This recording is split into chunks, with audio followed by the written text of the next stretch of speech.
Hello guys, কেমন আছো? আমার নাম সৌম্য, তোমরা দেখছো সৌম্যর গল্পের বই চ্যানেল। তো আজকে আমি একটা থার্ড ক্লাস মুভি রিভিউ করতে চলেছি। আজকে ফ্রি টাইম ছিল বলে ভালো নতুন মুভিটা দেখে নিই। বাবুসোনা স্কাই মুভিসের তরফ থেকে বেরিয়েছে, থার্ড গ্রেড মুভি আছে। মানে কেউ যদি হলে গিয়ে দেখতে চাও দেখো না, টিভিতে দিলে কোনো টাইমে দেখে নেবে বা অনলাইন ডাউনলোড করে দেখো।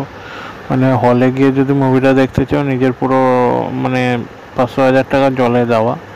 শ্রাবন্তীর অ্যাক্টিং থার্ড ক্লাস, জিতুর অ্যাক্টিং আরও থার্ড ক্লাস, গল্পের দম নেই। বাচ্চা অ্যাক্টিং জানে না, বড়রাও অ্যাক্টিং জানে না, বুড়োরা একটুখানি অ্যাক্টিং জানে। ভিলেন থার্ড ক্লাস, মানে সরল, বেকার, কিছু বলার নেই।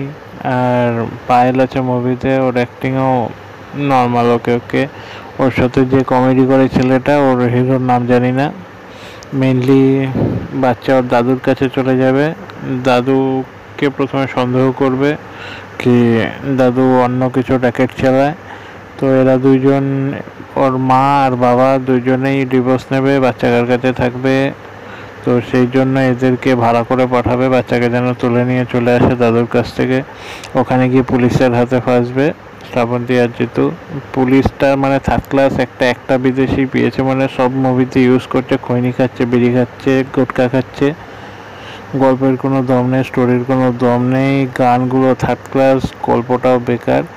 তো বাচ্চাটাকে ফিরিয়ে আনার জন্যই নাটক চলবে লাস্ট অবধি। তারপরে বাবা মাও চলে যাবে ওর কাছে। লাস্টে জানতে পারবে দাদুর ভিলেন না, দাদুর পিএ মেন ভিলেন, সম্পত্তি চাই। এই গল্প না, গল্পের মাথা আছে না মুন্ডু আছে। যদি বহুত টাইম থাকে আমার মতন, তাহলে মুভিটা ওয়াচ করে, নাহলে দেখো না। জাস্ট মাথাটা কী বলবো, খারাপ হয়ে যেতে পারে। এদের কাছে মানে বহুত টাকা হয়ে গেছে, তো আমি জাস্ট গোবর করে দিয়েছে, কিছু বলার নেই। আমি ভাবলাম এতদিন পর বাংলারা একটু ঠিকঠাক মুভি বের করছে, মানে এরকমভাবে যে হেগে যাবে বোঝা যায়নি। থার্ড ক্লাস, ফোর্থ ক্লাস, মানে কেউ 5টার মধ্যে একটা স্টারও এদের দেবে বলে মনে হয় না। তো যদি এই স্টারকাস্ট ভালো লাগে, মুভি ওয়াচ করে নিয়ে আমার মতন। তো বাই বাই, নেক্সট ভিডিওতে দেখা হোক। এই ভিডিওটা দেখে মাথা যন্ত্রণা করছে, মুভিটা দেখে।